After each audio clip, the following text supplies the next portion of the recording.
Texas Governor Greg Abbott was rewarded handsomely by the fossil fuel industry and of course the privatized electric grid, the executives that work for it, after he decided to pass down weak sauce legislation meant to regulate the privatized energy grid. Now, of course, this happened after the power grid failed the people of Texas during a winter storm because they refused to weatherize equipment. People lost power and Texans literally died as a result. Now that's what happens when you privatize something and you deregulate it. Because private companies, as we know, want to maximize profits. They're not going to spend money on weatherizing things if they're not regulated to do it. We know this, we know this. So the real question is, well, what happened? Did the lawmakers of Texas, did the Texas Governor Greg Abbott, Lieutenant Governor Dan Patrick do the right thing? Did the lawmakers in the state of Texas pass down some strict regulations ensuring that, the power grid doesn't fail, the people in Texas aren't left without power during a winter storm or a heat wave? No. But before we get to how weak that legislation was, let's go to the numbers because that's what this story is about. It's about the corruption.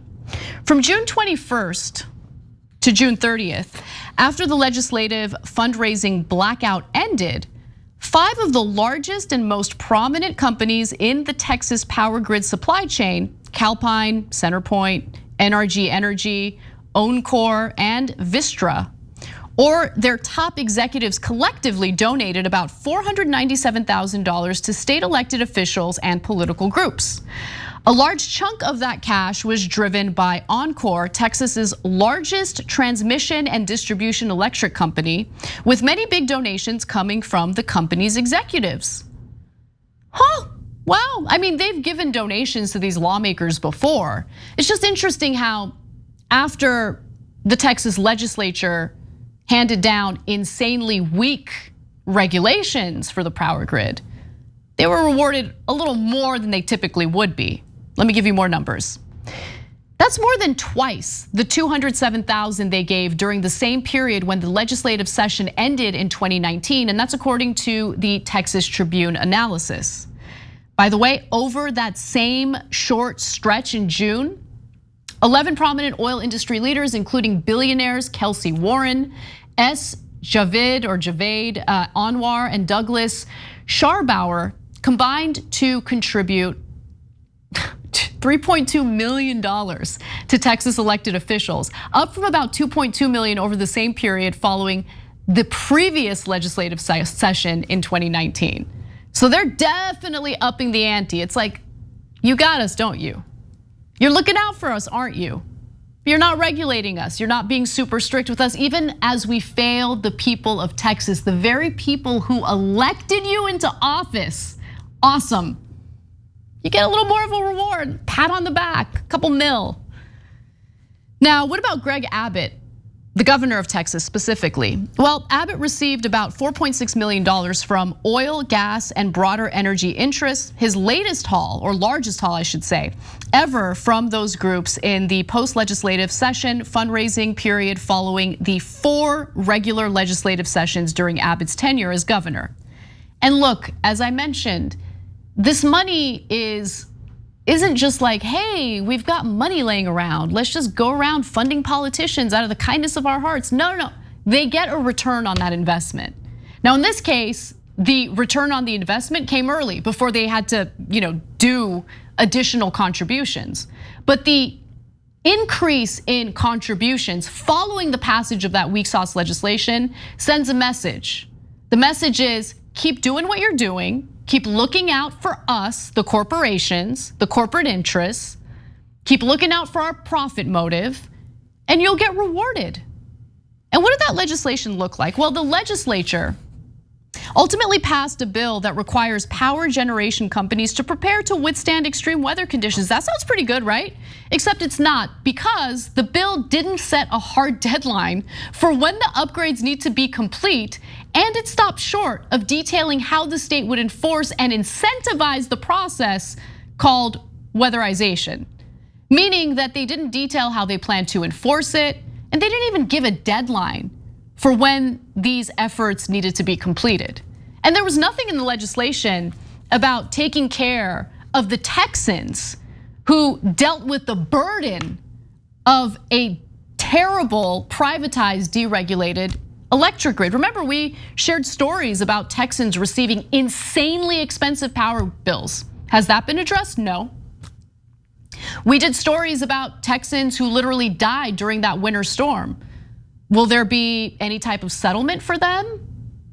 Any type of, justice for them? No, there's no talk about that. So when you see two sides of the same coin in politics, when you see both Democrats and Republicans refusing to do the right thing, they don't care about doing the right thing. Like our views, our concerns pale in comparison to the corporate cash flowing into their coffers. And that's why politics, as I've said a billion times, has devolved into nothing more than culture wars, cults of personality, who loves Christmas more, who hates critical race theory more. Oh, should we defund the police? Should we not defund the police? Look, defunding the police, that's actually an incredibly important issue. But when you look at the conversations around that issue and how shallow they tend to be among our lawmakers, you kind of get a better sense of how they're not really looking to legislate or serve the best interests of the very people who elected them to have these positions of power in the first place. And what's amazing about this story is that one of these companies, one of these executives just say the quiet parts out loud, because why not? It's not like they're gonna ever suffer any consequences for anything. So Centerpoint Energy responded to the Texas Tribune and its request for a comment. Here's what they said. In this case, Centerpoint Energy Political Action Committee made public contributions to support members of the Texas legislature who had announced their intention to run for re-election. This is important, regardless of party affiliation. No, the legalized bribery is okay, guys. It's totally okay. We do both of them. We do both Democrats and Republicans. No, but that's the problem. Because when you have corporate interests doing legalized bribes to both Democrats and Republicans on some of these incredibly important issues, both parties end up looking the same.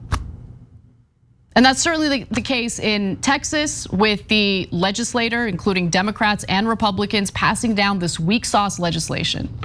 And you see it on a national stage as well, on issues pertaining to healthcare, issues pertaining to housing, the list goes on and on. Let's just understand what's really going on behind the scenes and why it is that our political system continues to fail us, especially as the situation with climate change and the like remains dire. And the future will be bleak, will continue to look bleak unless we change the way politics is done.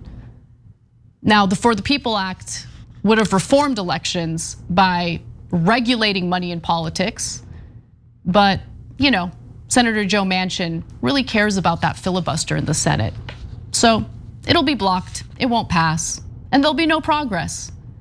But hey, Movement for a People's Party wants to go attack AOC and Cori Bush as they fight to prevent people from getting evicted from their homes. I think they're focused on all the right issues, right? Thanks for watching The Young Turks, really appreciate it. Another way to show support is through YouTube memberships. You'll get to interact with us more. There's live chat emojis, badges. You've got emojis of me, Anna, John, JR. So those are super fun. But you also get playback of our exclusive member-only shows and specials right after they air. So all of that, all you gotta do is click that join button right underneath the video. Thank you.